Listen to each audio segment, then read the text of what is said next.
С рабочим визитом в Алайховском Улусе побывала группа правительства республики во главе с министром связи и информационных технологий Якутии Александром Борисовым.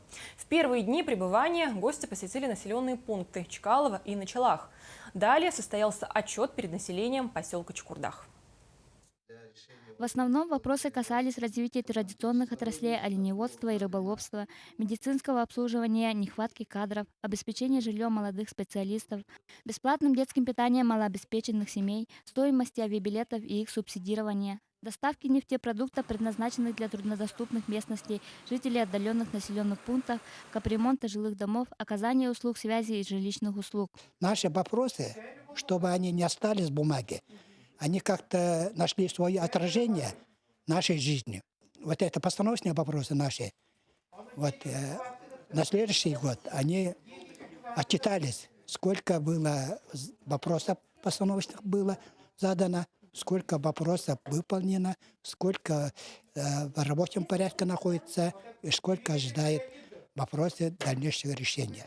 В следующие дни рабочая группа съездила в село Оленегорск и Русское Устье, где также выступили с отчетами и ответили на ряд волнующих вопросов жителей. Мы ежегодно заказываем 4 рейса, но из этих 4 рейсов никогда не используем до конца все рейсы, используем только один рейс, потому что как бы заканчиваются деньги на перегон вертолета, а сами рейсы остаются.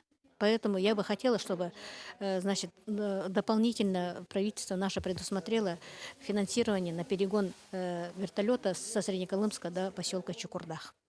Последний рабочий день состоялся форум с предпринимателями и итоговое совещание с руководителями муниципального образования Алайховского Улуса. Вопросы разные, конечно.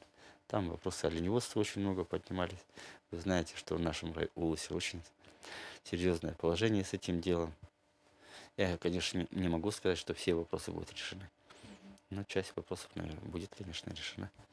По итогам отчета и ряда встреч все поднятые вопросы и предложения были включены в протокол, а в будущем, надеемся, по ним примут соответствующие решения.